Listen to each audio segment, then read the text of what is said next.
Esse é Marcos de Barcelona, mas ele poderia ser qualquer um, em qualquer lugar. O que está prestes a acontecer com ele acontece diariamente em escritórios e casas ao redor do mundo inteiro.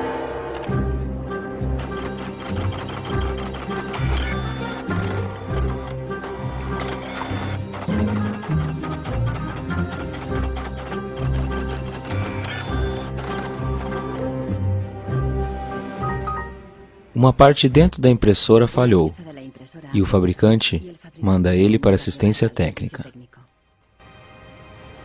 El meu tècnic fa un diagnòstic previ, pero aquest diagnòstic ja són 15 euros més IVA. Seguramente será difícil encontrar las piezas para poder repararla. Realment, reparar-la no li surt molt a compte. Que reparar-la parlem d'uns 110, 120 euros. Tienes impresoras desde 39 euros. Jo t'aconsellaria que miressis impressores noves. Així que, sens dubte, jo em compraria una nova, Não é coincidência que os 3 técnicos mandaram Marcos comprar uma impressora nova. Se aceitar, Marcos vai se tornar outra vítima da obsolescência programada, o mecanismo secreto no coração da nossa sociedade consumista.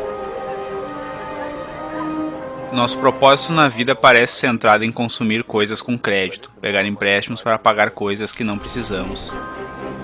Nous vivons dans une société dominée par une économie de croissance dont la logique est non pas croître pour satisfaire les besoins, mais croître pour croître. Se o consumidor não compra, sabe, a economia não cresce. Planned obsolescence. The desire on the part of a consumer to own something a little newer, a little sooner than is necessary. Esse filme vai revelar como a obsolescência programada define nossas vidas desde 1920, quando fabricantes decidiram encurtar a vida dos produtos para aumentar a demanda e o consumo. Also hat man sich gedacht, dann beschränken wir einfach die Lebensdauer auf 1000 Stunden. Descobriremos como designers e engenheiros forçosamente inventaram novos valores e objetivos. Voltaram às pranchetas e criaram algo que fosse mais frágil. More fragile. They time those things. They time them. So when you finally paid for them, they're used up. Uma nova geração de consumidores começou a desafiar fabricantes. Seria possível imaginar uma economia viável sem a obsolescência programada? Sem o seu impacto no meio ambiente? As gerações futuras não vão nos perdoar. Eles vão fazer cara feia para esse estilo de vida de jogar fora das pessoas dos países desenvolvidos. A conspiração da lâmpada elétrica. A história não contada da obsolescência programada. Bem-vindos a Livermore, Califórnia, casa da mais antiga lâmpada em funcionamento do mundo. Meu nome é Lynn Owens e sou diretor do Comitê da Lâmpada.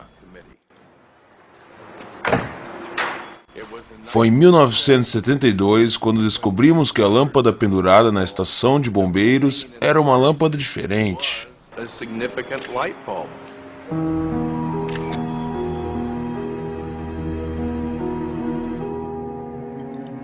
A lâmpada nos bombeiros de Livermore está iluminando continuamente desde 1901. Ironicamente, a lâmpada já durou mais que 2 webcams.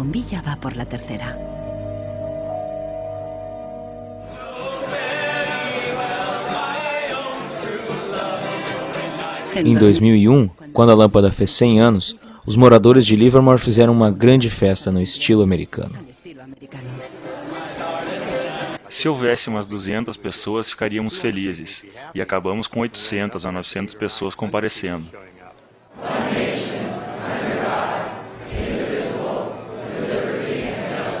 Achamos que ninguém cantaria Feliz Aniversário para uma lâmpada. Bem, achamos que não, mas cantaram.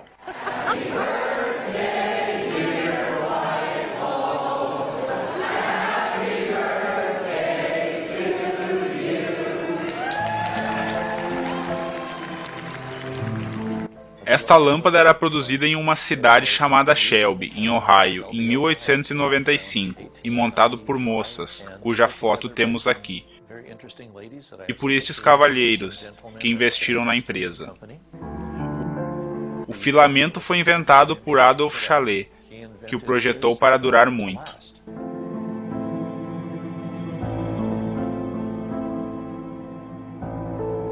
Como este filamento dura tanto, eu não sei. É um segredo dele, que morreu com ele. A fórmula de Chalet para um filamento de longa duração não é o único mistério na história da lâmpada elétrica. Um segredo muito maior é como uma pequena lâmpada foi a primeira vítima da obsolescência programada.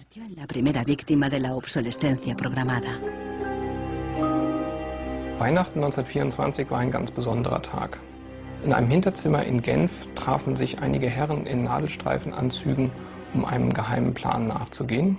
Sie gründeten das erste weltweite Kartell, das sich zum Ziel setzte, die Glühbirnenproduktion der gesamten Länder zu kontrollieren und den Kuchen namens Weltmarkt unter sich aufzuteilen. Dieses Kartell hat den Namen Phoebus. Phoebus incluía os principais fabricantes na Europa e Estados Unidos, e até alguns em colônias distantes como a Ásia e África.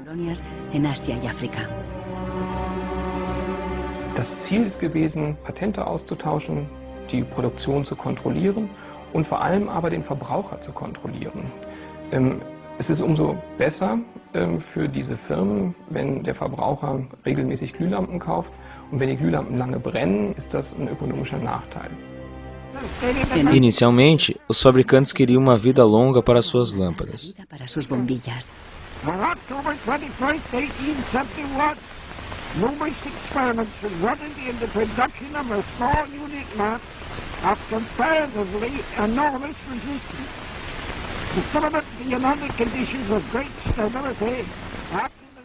A primeira lâmpada comercial de Thomas Edison, à venda em 1881, durou 1.500 horas.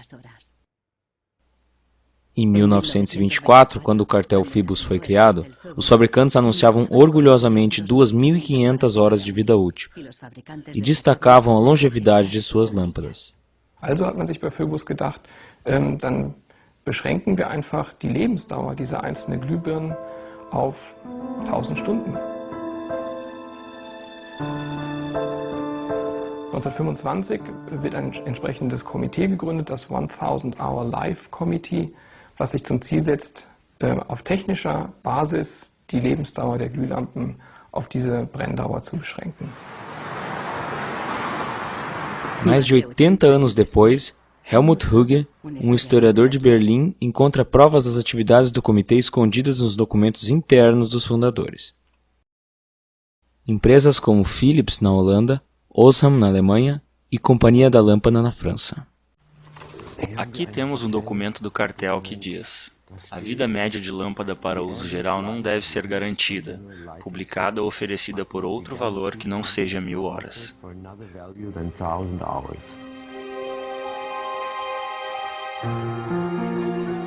Sob pressão do cartel, membros das fabricantes conduziram um experimento para criar uma lâmpada mais frágil, que viria de acordo com a regra das 1000 horas.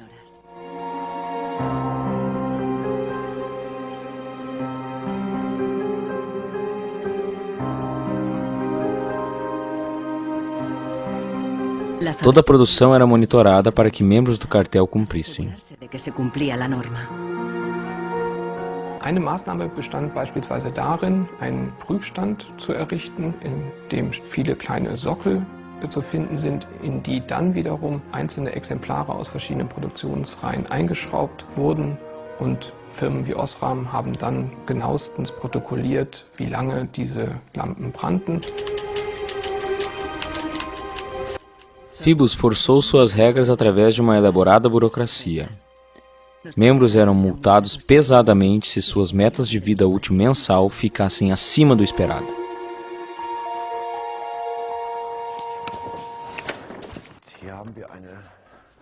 Aqui temos uma lista de multas de 1929. Era quantos francos suíços as empresas tinham que pagar, por exemplo, quando a vida da lâmpada fosse de 1500 horas. Zum Beispiel 1500 Stunden.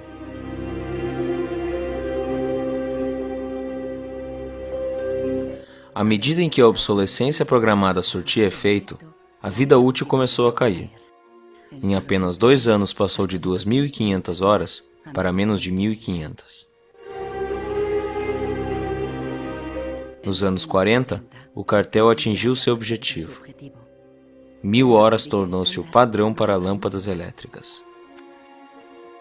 Eu consigo ver como isso era tentador em 1932. Na época, a sustentabilidade não era nem levada em questão, pois não acho que eles considerassem que o planeta tinha recursos finitos, pois era uma época de abundância.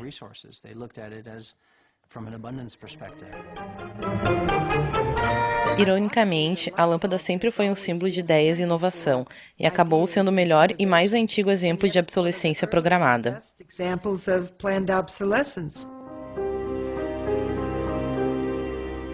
Nas décadas que seguiram, inventores criaram dúzias de projetos de lâmpadas, incluindo uma que durava 100.000 horas. Nenhuma delas chegou ao mercado. Offiziell hat es ja Philips eigentlich nie gegeben, wenn auch diese Spuren der Öffentlichkeit nie ganz verborgen gewesen sind. Die Strategie dahinter ist, sich in bestimmten Zeitabständen immer wieder umzubenennen. Dann heißt es mal internationales Elektrizitätskartell, dann mal wieder irgendein anderer Name. Entscheidend ist, dass diese Idee als Institution natürlich weiter besteht.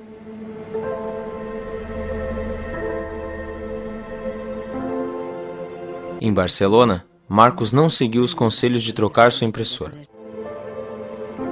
Ele está determinado a consertá-la e encontrou alguém na internet que descobriu o que realmente ocorria com sua impressora. It's the dirty little secret of inkjet printers. I tried to print a document and it said parts inside your printer require replacement, so I decided to do a little servicing of my own. Hello, Marcus. I got your message. Marcos contatou o autor do vídeo. How are you? I looked into it, and it turns out that there's a thing in the bottom of the printer called a waste ink reservoir. And the way inkjet printers work is they constantly have to clean the print heads, and they do that by squirting ink through them down a hole in the bottom of the printer into this great big sponge. There's just a preset time when it's squirted a certain number of drops down there that then the printer decides it's full of ink and won't function anymore. The justification is they don't want to put ink all over your desk. But I think the problem goes deeper than that. It's the way the technology works. It's just designed to fail.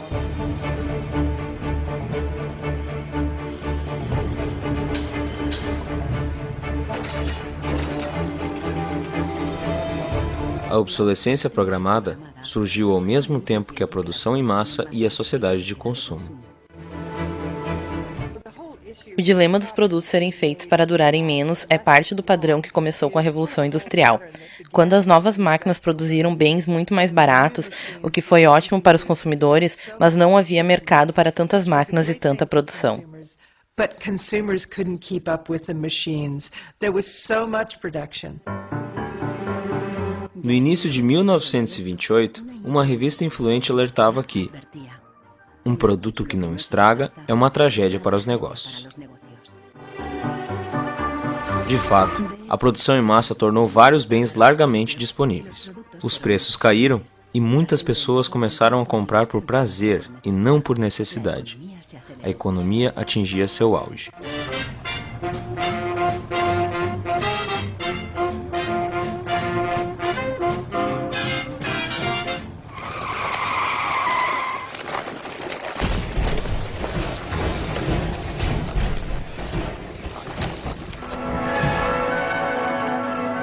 Em 1929, a sociedade de consumo emergente parou, quando Wall Street quebrou e jogou os Estados Unidos em uma profunda recessão.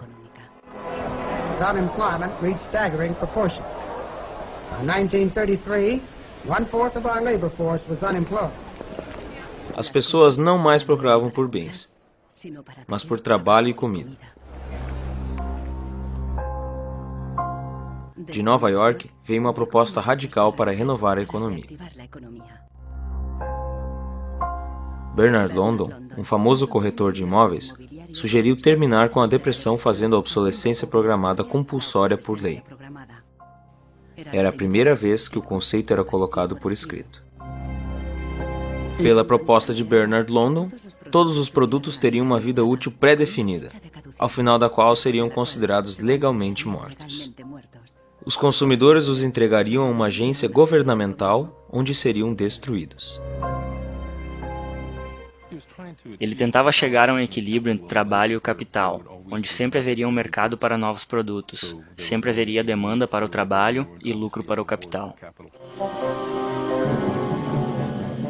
Bernard London acreditava que com a obsolescência compulsória, a indústria se manteria produzindo, as pessoas se manteriam consumindo e todos teriam empregos.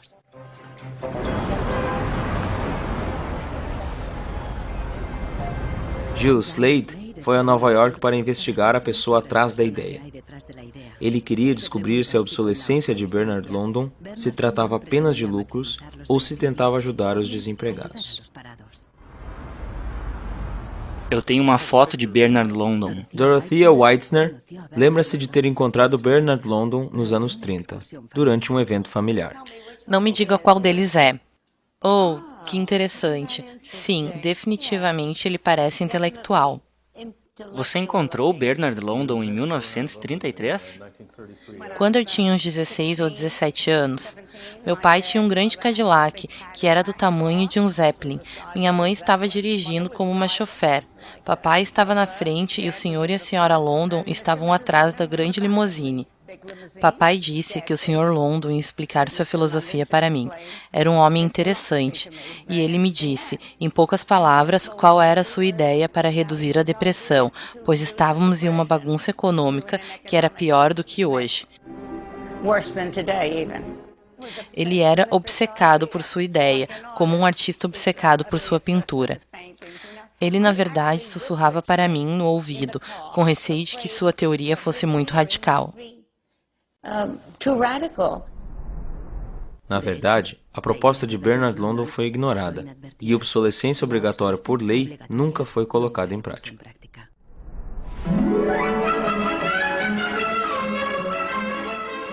Vinte anos mais tarde, nos anos 50, a ideia ressurgiu, mas com uma mudança crucial. Ao invés da obsolescência forçada, os consumidores seriam seduzidos por ela. Planned obsolescence. The desire on the part of a consumer to own something a little newer, a little better, a little sooner than is necessary. We certainly in America and by now... Esta era a voz de Brooks Stevens, o apóstolo da obsolescência programada nos Estados Unidos pós-guerra.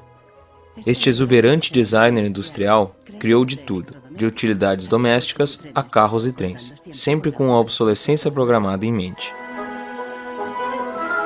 No espírito da época, os projetos de Brooks Stevens transmitiam velocidade e modernidade, e até mesmo sua casa era diferente. Esta é a casa que meu pai projetou e onde cresci. Quando ela foi construída nos subúrbios, todos achavam que seria nova rodoviária, porque ela não se parecia com uma casa tradicional. Uma das coisas mais importantes que meu pai sempre cuidava em um produto era que deveria haver uma mensagem. Ele detestava produtos que não diziam nada ou que não criassem algum desejo no consumidor que inspirasse a compra. Unlike the European approach of the past where they tried to make the very best product and make it last forever, meaning you bought such a fine suit of clothes that you were married in it and then buried in it and never a chance to renew it. The approach in America is one of making the American consumer unhappy with the product that he has enjoyed the use of for a period, have him pass it on to the second-hand market and obtain the newest product with the newest possible look. Brooks Stevens viajava pelos Estados Unidos promovendo a obsolescência programada e, discurso após discurso, sua teoria virou a moda do momento.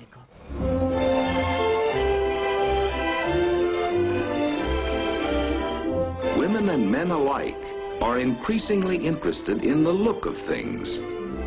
They eagerly give their attention to what's new and beautiful and advanced. Design e marketing seduziram os consumidores a sempre desejarem os últimos modelos. Meu pai nunca desenhou um produto para intencionalmente falhar ou tornar-se obsoleto por alguma razão funcional em um curto período de tempo.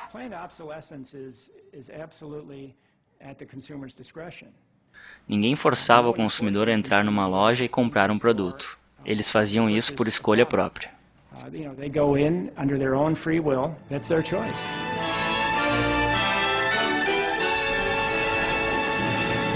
Liberdade e felicidade através do consumo ilimitado. O modo de vida americano dos anos 50 tornou-se a base da sociedade de consumo que conhecemos hoje.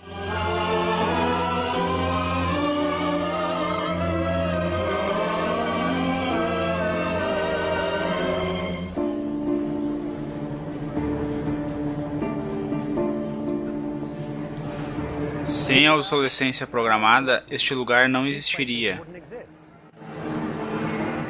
Não haveriam produtos, nem indústrias, nem designers ou arquitetos, nem vendedores, nem faxineiros, nem guardas de segurança. Não haveria nenhum emprego.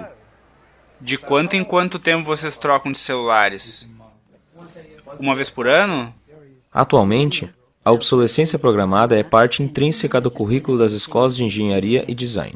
Boris Knuth ensina o conceito de ciclo de vida dos produtos, um eufemismo moderno para a obsolescência programada. Eu fui às compras para vocês, peguei algumas coisas, uma frigideira, um saleiro, uma camisa, outra camisa. Os estudantes aprendem a projetar para um mundo dominado por um único objetivo: compras frequentes e repetitivas. Vou passar isso e vocês vão me dizer o que acham. Quanto tempo levarão para estragar? Qual será a sua vida útil? Os designers devem entender a empresa para a qual trabalham. A empresa decide, por um modelo de negócios, o quão frequente querem que troquemos os produtos oferecidos. Portanto, esta aula é voltada para os designers, e eles têm que entender e projetar os produtos desta forma, para cumprir exatamente a estratégia do cliente para o qual eles trabalham. A obsolescência programada foi a base do crescimento econômico que o mundo ocidental viveu desde os anos 50. Desde então, crescimento tem sido o objetivo sagrado de nossa economia. Nous vivons dans une société de croissance dont la logique est non pas croître pour satisfaire les besoins, mais croître pour croître, croître à l'infini, faire croître sans limite la production et pour justifier cette croissance de la production, faire croître sans limite la consommation. Serge Latouche é um crítico da sociedade de consumo e escreveu bastante sobre os seus mecanismos. Au fond, il y a trois instruments fondamentaux qui sont la publicité, l'obsolescence programmée et le crédit.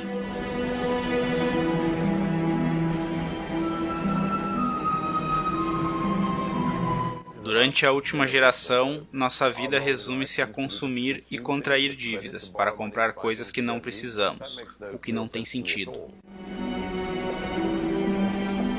Críticos da sociedade de consumo apontam que ela é insustentável a longo prazo, por se basear em uma contradição. Celui qui croit qu'une croissance infinie est compatible avec une planète finie est soit un fou, soit un économiste.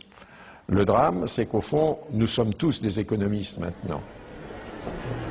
Porque um produto é criado a cada 3 minutos em algum lugar do mundo, isto é necessário? Acho que muitas pessoas veem que as coisas precisam mudar, quando os políticos dizem que comprar ou consumir é a melhor forma de movimentar a economia. On peut dire qu'avec la société de croissance, on est embarqué dans un bolide qui désormais manifestement n'a plus de pilote, qui va à toute allure et dont on peut prévoir le destin qui est soit de se fracasser contre un mur, soit de sombrer dans un précipice.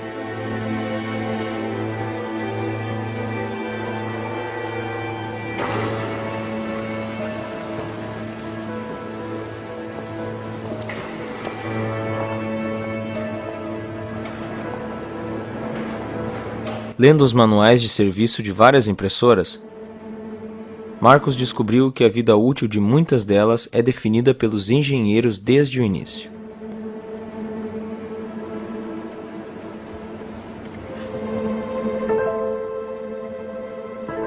Eles conseguem isso colocando um chip dentro da impressora.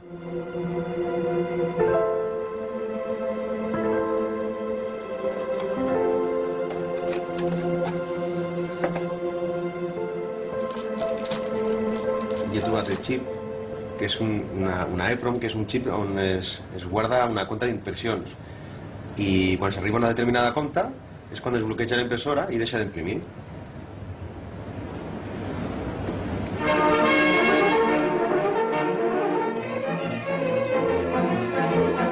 Como os engenheiros se sentem ao desenhar produtos para falharem?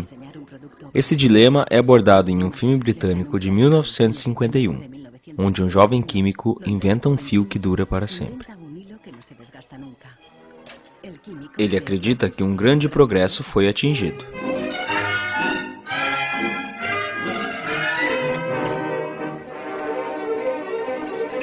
Mas nem todos ficam contentes com sua descoberta. E logo ele se encontra ameaçado, não só pelos fabricantes, mas também pelos trabalhadores, temendo por seus empregos. Isso é realmente interessante e me lembra algo que realmente aconteceu na indústria têxtil. Em 1940, a gigante química DuPont anuncia a chegada de uma revolucionária fibra sintética, o nylon. As mulheres comemoraram as meias de longa duração. Mas a alegria teve vida curta. Meu pai trabalhou na DuPont antes e depois da guerra, na divisão nylon.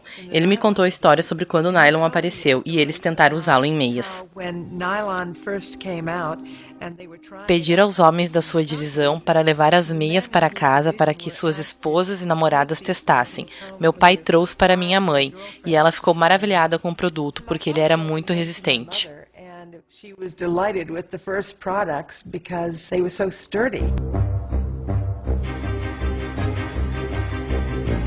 Os químicos da DuPont tinham tudo para se orgulhar de seu feito, pois até os homens testemunhavam a robustez das meias. O problema era que elas duravam demais. As mulheres estavam muito felizes pelo fato de que elas não rasgavam. Infelizmente, isso significava que a empresa que produzia as meias não iria vendê-las em quantidade. A DuPont deu novas instruções ao pai de Nicholas Fox e seus colegas. Mandou os homens da sua divisão de volta às pranchetas, para que fizessem as fibras mais fracas e inventasse algo que fosse mais frágil e que rasgasse, para que as meias não durassem tanto.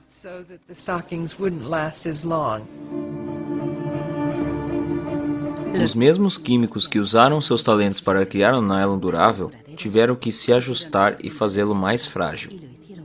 Os fios indestrutíveis desapareceram das fábricas, assim como no filme. We need control of this discovery. Complete control. If you want twice the amount in that contract, we will pay it. $250,000. To suppress it. Yes. Como os químicos da DuPont se sentiram ao deliberadamente reduzir a vida de um produto? Deve ser frustrante para os engenheiros ter que usar seus talentos para fazer um produto inferior após trabalhar tanto para fazer um produto bom, mas de certa forma, visto de fora, esse é o trabalho deles. Fazer mais forte, fazer mais fraco, este era o trabalho deles. Make it strong, make it weak, that was their job. Engenheiros enfrentam um problema ético complicado. Esta confrontação com a obsolescência programada faz com que examinem seus mais básicos conceitos éticos. Há uma escola conservadora que acredita em fazer um produto permanente, que nunca estrague. E há uma nova geração de engenheiros voltada ao mercado, que está claramente interessada em fazer o produto mais descartável possível. E este debate termina com a nova geração de engenheiros vencendo.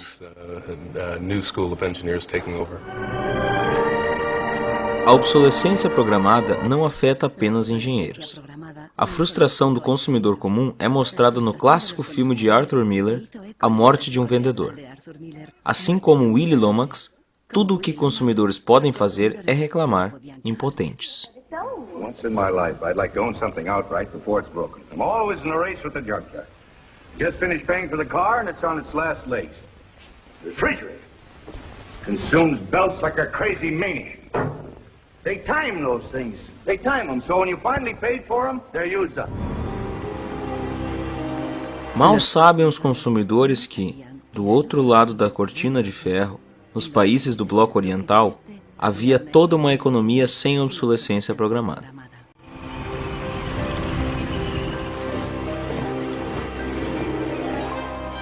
A economia comunista não era guiada pelo livre mercado, mas centralizada pelo Estado.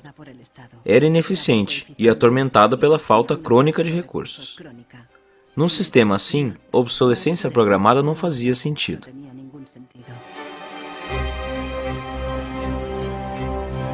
Na antiga Alemanha Oriental, a mais eficiente economia comunista, normas oficiais estipulavam que refrigeradores e máquinas de lavar deveriam funcionar por 25 anos. Esta geladeira eu comprei em 1985, na Alemanha Oriental. Tem 25 anos. A lâmpada tem a mesma idade, nunca foi trocada. Também tem 25 anos. Em 1981, uma fábrica de lâmpadas de Berlim Oriental lançou uma lâmpada de longa duração. Eles a levaram a uma feira internacional à procura de compradores do Ocidente.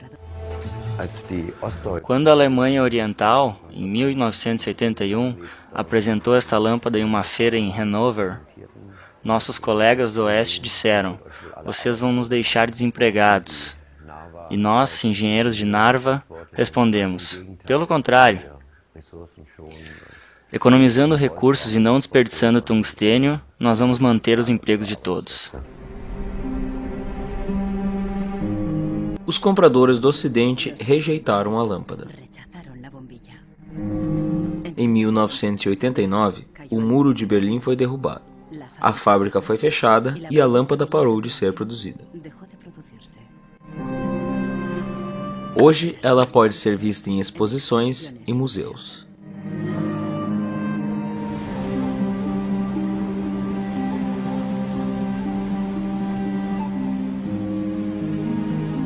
"20 anos após a queda do Muro de Berlim, o consumismo cresce no leste tanto quanto no oeste.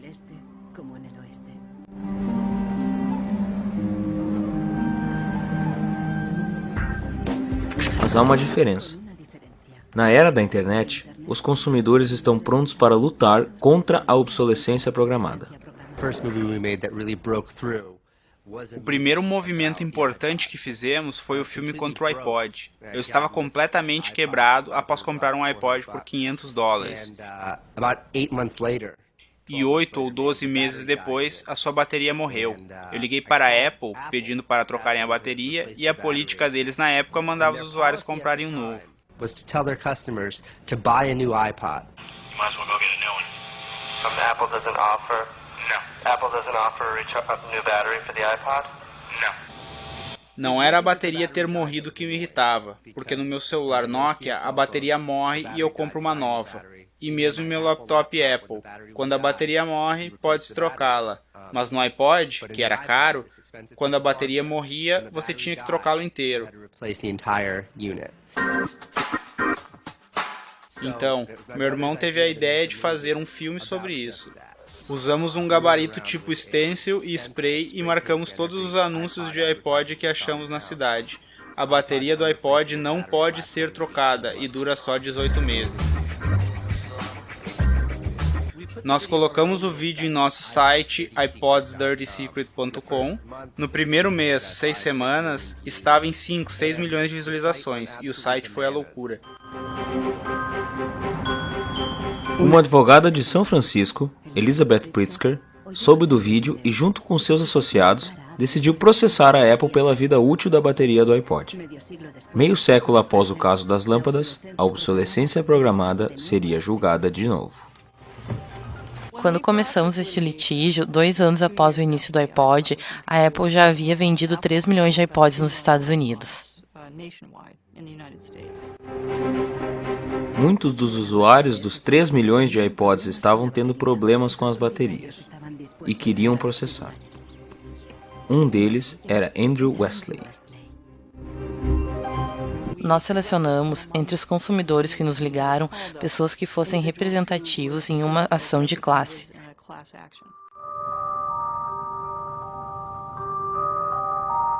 A ação de classe é um dispositivo interessante nos Estados Unidos, onde um pequeno grupo de pessoas toma o lugar de um grande grupo para representar-se perante o tribunal. Meu papel neste caso era representar milhares, ou talvez dezenas de milhares de pessoas. O caso ficou conhecido como Westley contra Apple.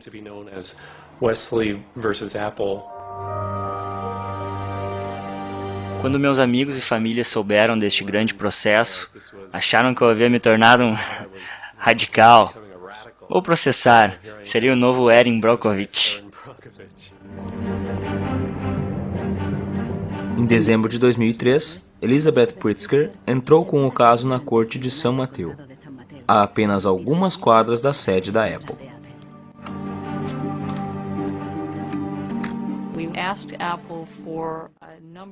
Nós pedimos à Apple a documentação técnica sobre a vida útil da bateria do iPod e recebemos uma montanha de dados técnicos sobre o projeto da bateria, sobre os testes, e descobrimos daí que o tipo de bateria de lítio que era empregada no iPod foi projetada desde o início para ter um período de vida útil muito curto.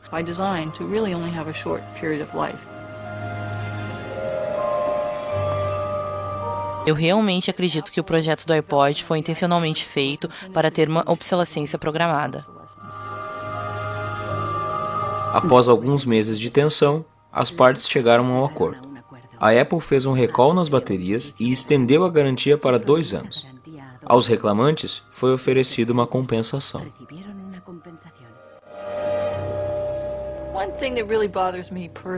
Uma coisa que me irrita pessoalmente é que a Apple se autopromove como uma empresa jovem, moderna e de vanguarda, e para uma empresa assim, não ter uma boa política ambiental que permita aos usuários retornar os produtos para adequada reciclagem é contraprodutivo, vai contra a imagem divulgada. It's really counterintuitive and counter to their message.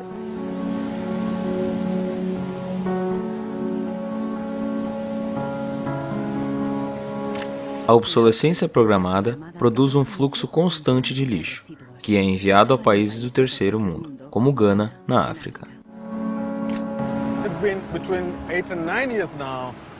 Já faz 8 ou 9 anos desde que eu notei lotes e lotes de containers chegando neste país com lixo eletrônico.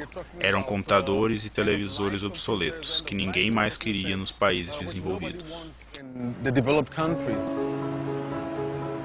O envio de lixo eletrônico a países do terceiro mundo é proibido por leis internacionais, mas as empresas usam um truque simples. Elas declaram o lixo como produtos de segunda mão. Mais de 80% do lixo eletrônico que chega em Gana é totalmente sem conserto, e lotes inteiros de containers são abandonados em lixões por todo o país. Estamos em um lixão em Agogloshi e no passado tínhamos um lindo rio chamado Odal, que fazia vários meandros nessa área. Antigamente era um rio riquíssimo de peixes e havia uma escola não muito longe daqui, de onde as crianças vinham jogar futebol e brincar no rio. Os pescadores organizavam corridas de barcos, eu me lembro muito bem. Mas agora está tudo acabado, já era. E isso me deixa muito, muito triste e muito furioso. And it makes me angry.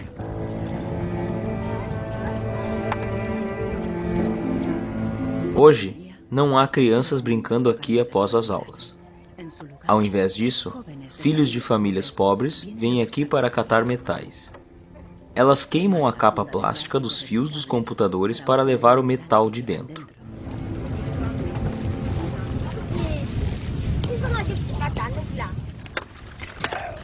O que sobra é quebrado pelas crianças menores, que procuram por quaisquer resquícios de metal que tenham passado pelos mais velhos.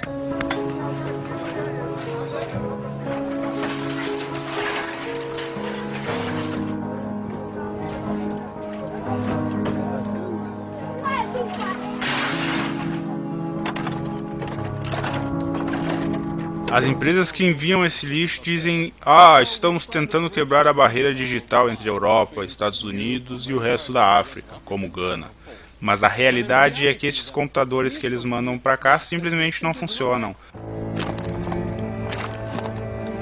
Não há sentido em receber lixo eletrônico se não é aproveitável, ainda mais quando não foi produzido aqui e o país é usado como uma lixeira do mundo.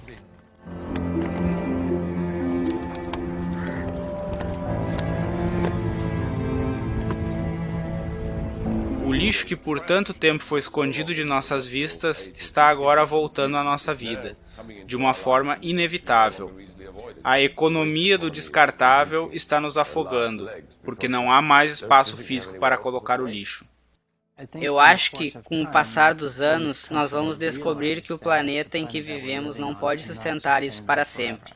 Há limite dos recursos naturais e das fontes de energia disponíveis.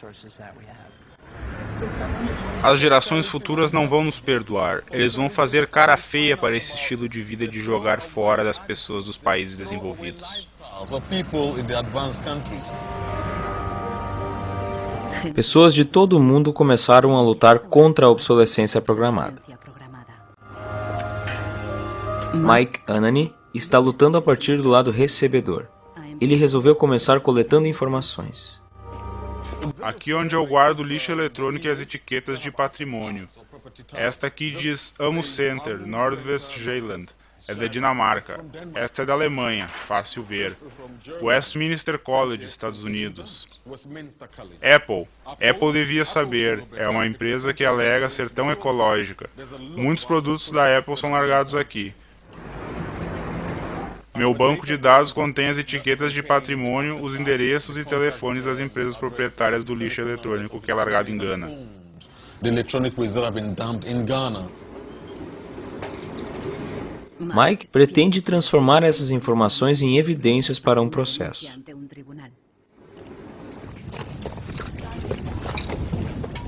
Nós temos que fazer algo punitivo. Nós temos que processar as pessoas para que parem de mandar lixo para Ghana.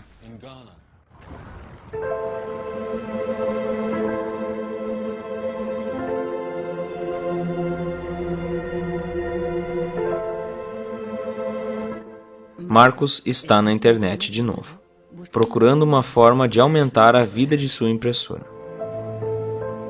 Ele descobriu um site russo que oferece um software grátis para impressoras com os chips contadores. O programador até mesmo explica as suas motivações pessoais. This happens due to bad construction. This is their business model, not a good one for user and environment. So I looked and found a way to make user-friendly software to allow active users reset an input counter. Marcus não sabe o que esperar, mas baixou o programa assim mesmo. De uma pequena vila na França, John Thakra luta contra a obsolescência programada, ajudando as pessoas a compartilhar projetos e ideias que vêm de todo o mundo. Em países pobres, as coisas são reparadas naturalmente. A noção de jogar algo fora só porque não funciona mais é vista como algo desprezível e impensável pelas pessoas. Na Índia, há uma palavra, jugad, que descreve essa tradição de consertar as coisas, não importa a complexidade delas. Eu tento encontrar pessoas que estejam fazendo algo real no mundo, ao invés de apenas falarem ou fazerem declarações abstratas sobre quão ruins as coisas estão e que devem mudar.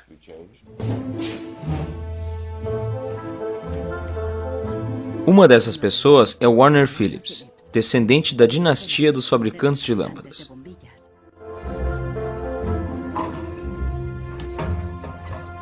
Eu me lembro do meu avô me levando a uma das fábricas da Philips, em Eindhoven, me mostrando como as lâmpadas eram fabricadas. Era muito legal.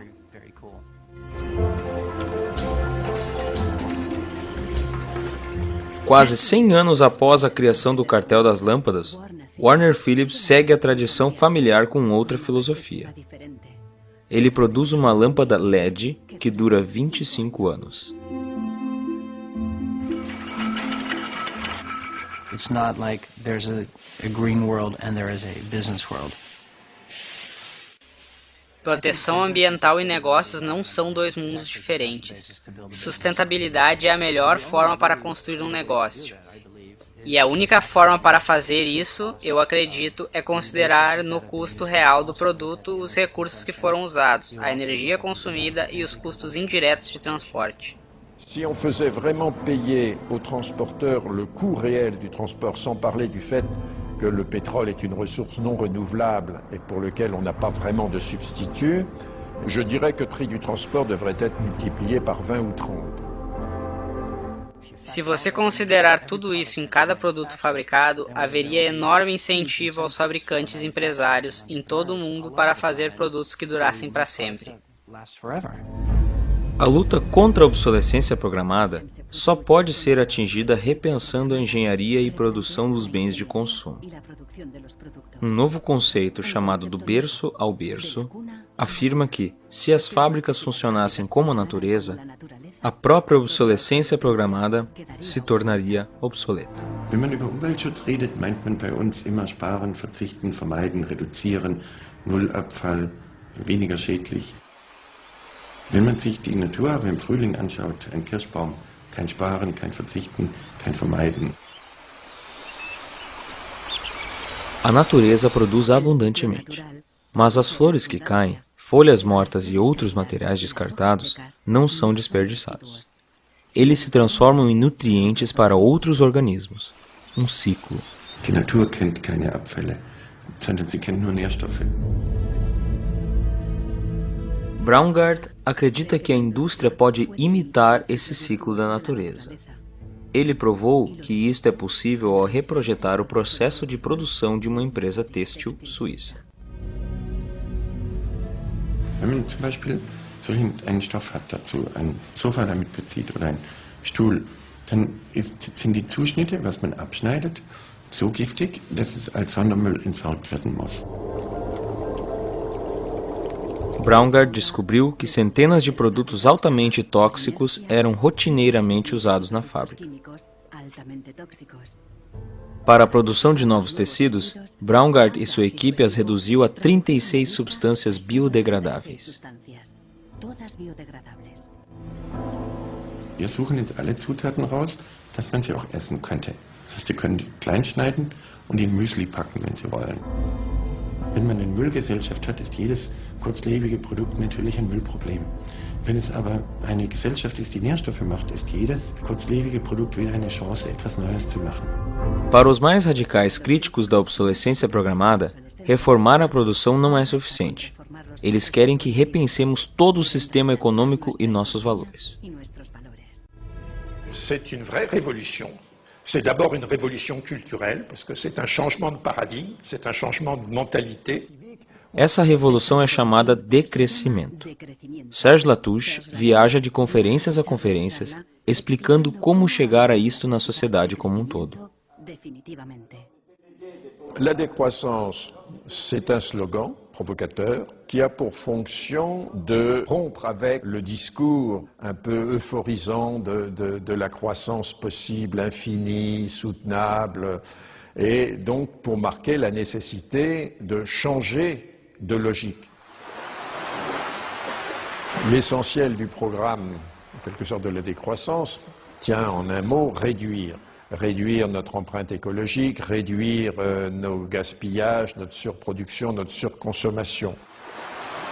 Réduisant la consommation, en réduisant la production, mais en libérant du temps libre, on peut développer d'autres formes de richesse qui ont l'avantage d'être, de ne pas s'épuiser quand on les consomme, comme l'amitié, le savoir. Nós cada vez mais confiamos nos objetos para nos dar o senso de autoestima e identidade. Isso, em parte, é consequência do rompimento com coisas que antes nos identificavam, como o entrosamento na comunidade ou a relação com a terra, ou mesmo relações sociais que foram substituídas pelo consumismo. Si le bonheur dépendait du niveau de consommation, on devrait être dans la félicité absolue, parce que nous consommons 26 fois plus que du temps de Marx. Mais toutes les enquêtes montrent que les gens ne sont pas 20 fois plus heureux, parce que le bonheur est toujours quelque chose de subjectif, évidemment. Críticos do decrescimento temem que isso destrua a economia moderna e nos leve de volta à Idade da Pedra. Revenir à une société soutenable, c'est-à-dire une société dont l'empreinte écologique ne dépasse pas une planète, eh bien, ça n'est pas revenir à l'âge de pierre, c'est revenir, toutes choses égales d'ailleurs, pour un pays comme la France, aux années 60. Ça n'est pas vraiment l'âge de pierre. On peut dire que la société de décroissance réalise la vision de Gandhi qui disait le monde est assez grand pour satisfaire les besoins de tous, mais il sera toujours trop petit pour satisfaire l'avidité de quelques-uns.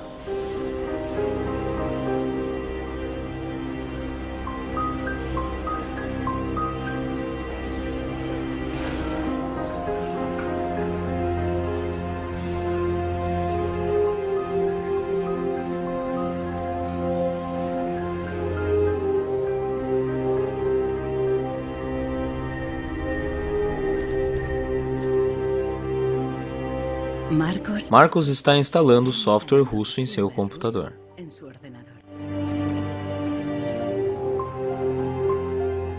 O software faz com que o contador da impressora volte a zero. E a impressora imediatamente desbloqueia.